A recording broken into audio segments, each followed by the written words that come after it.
dans le sens des soins.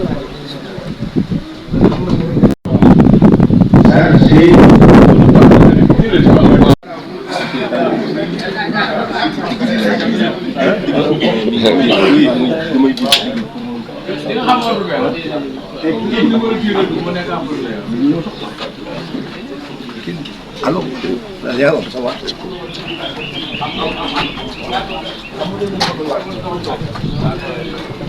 Ouais.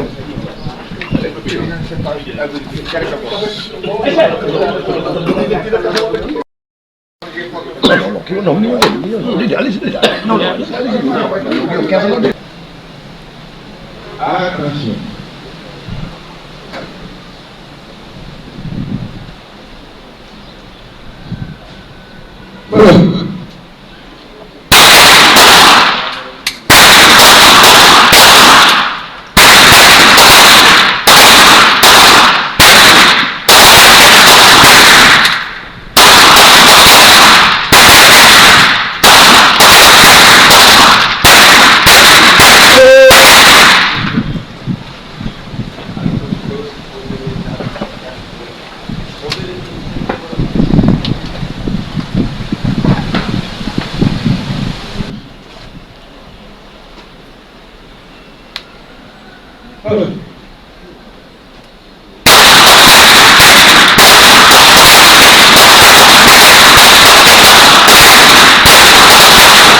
Man la Pape Moussa Gueye maay secrétaire général ACTT parce que à Thiès il y a deux clubs, ACTT ak ATTC. Donc moi je suis le secrétaire général de ACTT.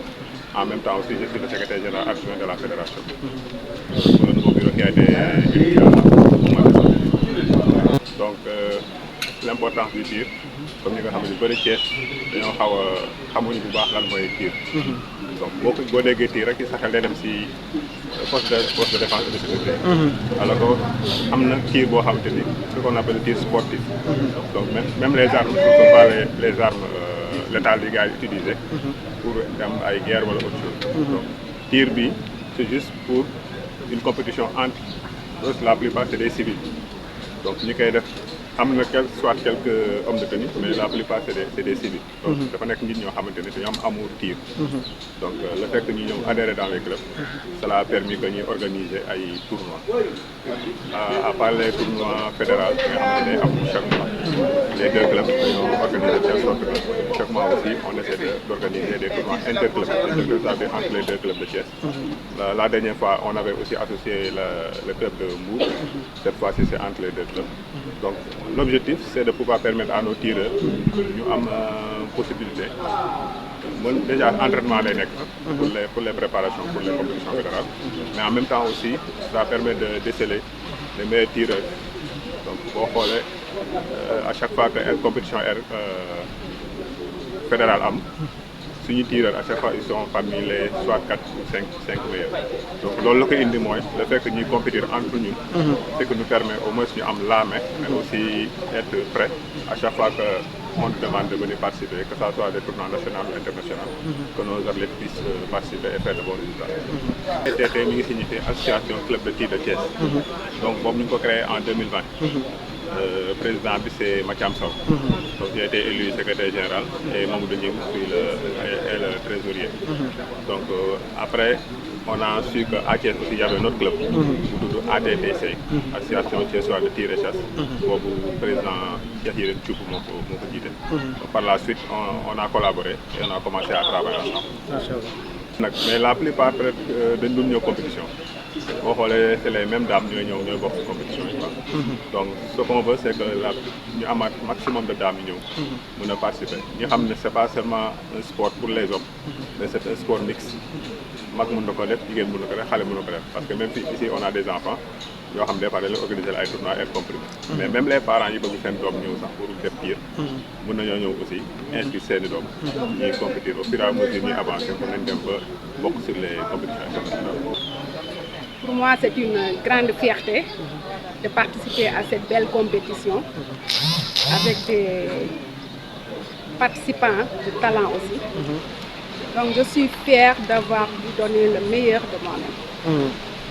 Je remercie le président et tous les participants. J'invite aussi les dames à participer, comme d'habitude. Il n'y a pas beaucoup de dames pour l'instant, mais j'aimerais qu'ils participent un peu. Et c'est la deuxième fois aussi que je participe à une compétition. Compétition bi gis naa sama bopp tuuti. Comme c'était la première fois, c'était pas mal. Waaw, c'était pas mal. Mais cette fois-ci donné naa le meilleur de moi et je pense que ça va aller. leen wax ñu ñëw inscrire. ñëw ci tir bi parce que c'est ouvert à tout le monde. Donc am nañ ci place. am na njëriñ parce que moment la boo xam ni booy tirer je pense que da ngay concentré wu ci oublie tout. Tu es concentré juste pour le tir. C'est un moment de détente pour moi. léegi. Pourquoi pas compétition bi fas yéene naa ci dem ba bokk parmi les meilleurs. Il suffit juste que may gën a entraîner. Association club de tir de Thiès comme ni nga ko waxee bii passé ñu ngi woon fële ci stand de tir Thierno Souleye Bal mu nekkoon suñu première édition tournoi interclub au niveau de Thiès waaw mu doonoon journée bu amoon solo tey nag aussi ñu def ñu ñëwaat ci deuxième tournée ci stand de tir bu ATPC association Thiès wax de tir de Thiès ki nga xamante ni mooy maître Sow jiite ko vraiment mu doon journée bu am solo comme ni nga ko waxee rek tir moom ay soloam kenn du ko wax dafa bëri trop ndax bëri na si dirigeants yi tey dañuy def tir sportif maanaam lu mën nga ay air moom gën a am maîtrise tir bu am loo xam ne lu am solo la lay may muy lan teewlu dafa soo xoolee même si diine dañ koy wax sooy julli sooy jàng sooy lépp looy def da nga war a am teewlu donc tir loolu lay permettre nga mën a concentrer parce que yow kese la ak sa arme ak say organes déguisés ak sa cible donc yow cible bi intéressé wu la parce que organe déguisé moo lay intéressé fi nga taxaw su baaxee bal ba fa may dal day baax donc li am solo fii daal mooy la concentration ak aussi le respect des règles de sécurité li conseil rek mooy comme boo gis àdduna rek soo ko jàngatul tàggat ko non see nekk mooy di entraîner parce que tey Sénégal soxla na loolu soo xoolee fédération Sénégal di tir nga xam ne mooy président Mamadou Ba mu ko jiite te loolu rek la ñuy boo xoolee daaw di jéggi boo Égypte championnat d'Afrique dama ko amoon naa chance bokk ci attel yi demoon mais sama yeneen naataango mais loolu yëpp c'est parce que soo amul entraînement au niveau local au niveau national mën na foo am dara te bu leen fàtte ne si jamono at yële passé Sénégal nekkoon fi sax championnat d'Afrique 50 mètres ci tir dafa nekk sport boo xam ne gars yi bëri xamuñu ko donc li may ñaan gars yi mooy ñëw leen si club bi tir yi ngeen inscrire ngeen ñëw di tirer ça permet déjà ngeen mën a relaxé wu di fàtte seen i soucis mais aussi di mën a gën a concentré wu te di jàng aussi les mesures de sécurité surtout par rapport ak armée loolu aussi lu am solo la te loolu mën na ko jàngi gëgg si stand yi nga xamante ne jàng ñu wax la noo koy téye noo koy transporter noo koy ranger ba nga xamante ne benn instant du si mën a am. On va faire une petite cérémonie en deux parties, une remise, une proclamation des résultats. Ensuite, nous aurons le tableau global des résultats commenté par le principal. Et en dernière partie, nous aurons les allocutions des deux présidents et des autorités qui seront désignées à ce propos. Donc, avec votre autorisation, je m'en vais en laissant un peu de temps. Les résultats pour le classement SSP homme arrive en troisième position Monsieur Khadim Bamasso avec 424 points. Sa médaille lui sera remise par M. Momouniaï, s'il vous plaît. M. Momouniaï et Khalid. Président de Cameroun. Gardez-vous. Le secrétaire général, Momouniaï, s'il vous plaît. Moussa, s'il vous plaît. Moussa, SSP. Le bronze à Khadim Sow pour ses 424 points. Juste préciser qu'il n'est pas venu pour compétir, on lui a imposé la compétition. Monsieur Mathiam Sow a une médaille d'argent. La médaille sera remise par le président Chou, le président quoi, échange de... Vous avez toujours la main en dégueulasse. Merci à vous. Mais donc c'est très difficile.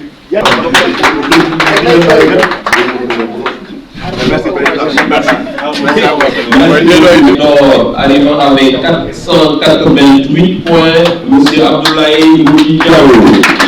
Félicitations à toi. Sa journaliste sera remise par le chef Waou, s'il vous plaît. La gendarmerie.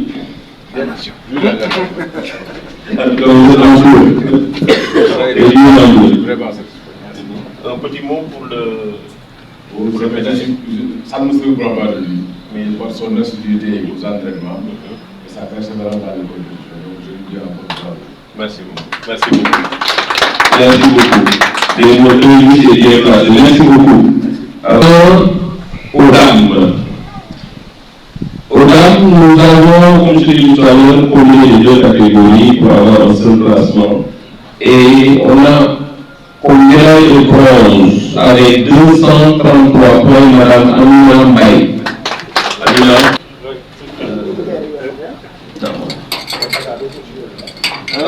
Président, un message. Merci Président et félicitations, encouragement à nos joueuses.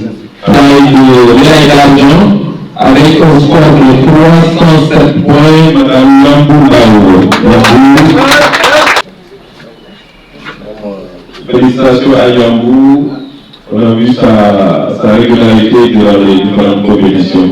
Félicitations. 338 points, médaille d'or, Raki Nyang. Merci pour ces conseils et ces encouragements. Merci beaucoup. Très bien, donc c'est celle des pistolets au PN2 où le troisième médaille de bronze comptabilise 452 points et il s'agit de M. Babacar Gueye. Il n'y a pas de conflit d'intérêt. Il y a un conflit d'arrangement. Félicitations. Mais aujourd'hui, le candidat, le compétiteur est venu en armes réglementaires, sans incident artificiel, avec un score vraiment très honorable de 481 points, président et tout. Et sa médaille nous sera remise par Mme Yamoula, s'il vous plaît. Pour remettre au président toute sa médaille. Pour tout le monde, parce que notre participation à ces compétitions donne nous niveau vraiment à ce que nous partageons. Merci beaucoup, président. Je remercie sa médaille à Amadou. Amadou qui lui aussi, je peux en témoigner, fait d'excellents progrès. Et franchement, c'est dû à. C'est imputable. Vraiment élevé et imputable à sa rigueur, à sa régularité, à son assiduité, mais aussi surtout à son ouverture d'esprit. Merci encore, félicitations. Pour les Jeux Olympiques de Los Angeles 1984, la première délégation que le président du Diouf avait reçue. Fii surtout quoi, garçon yi moom amuñu kii. amuñu caaj. Voilà, je vous remercie infiniment. Vos applaudissements. wax leen di leen remercier quand même ci seen teewaay bi fii donc xam nga toujours tir loo gis sax même bu dul tir rek nit ki dafa war a tàggat boppam en permanence pour mu xam fan lay tiré pour mu xam pour jumtuwaay pour mu gën a am précision parce que loo xam ne foog ko di répéter pour nga nekk top niveau entraînement bu amul ci benn discipline ci amul ci dara rek mais du baax te doo avancé c'est pour cela moo tax Ligue de Thiès fii dañuy organiser chaque fois entre les clubs là te des tirs de préparation comme tournoi entre les clubs. Deuxième groupe en essai préparé wu 150 secondes parce que tamit dafay nekk dafay def ay organiser ay randonnée niveau région bi ak niveau pays bi. loolu tamit tey na. essai en 150 secondes ci lay doon parce que xam nga jumtuwaay tir moom il faut nga am jumtuwaay te les armes sont chères et puis encore il faut autorisation tu vois c'est problème cherté armes yi tamit ci lay doon mais xam naa prochainement moom mais il sera là inch'Allah boo bokk ci club bi jeex na da ngay jege instance su club bi waaw ñu jox la modalité yi tout ça parce que xam nga pour niveau pour nga inscrire club il faut quand même du n'importe quel élément moo war a inscrire en attendant les examens il faut extrait judiciaire photocopie carte d'identité ak certificat médical en même temps il y a une dépôt boo xam ne da koy def mu dem ministère avec les enquêtes tout ça parce que xam nga pour octroyer arme moom waaw lu ko difficile quoi en même temps surtout ay fii moom on utilise presque 80% des armes de compétition donc je répète waaw moo xale yi tamit air comprimé tout ça donc procédure la boo ñëwee nag nga wax procédure bi ngay def réglementairement nga déposer il faut être patient parce que man je suis dans le sport je suis dans du karaté depuis 70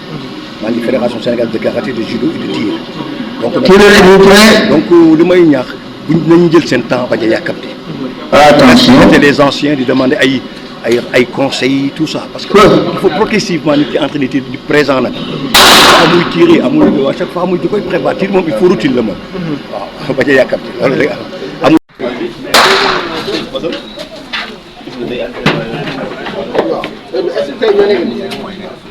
pour essayer.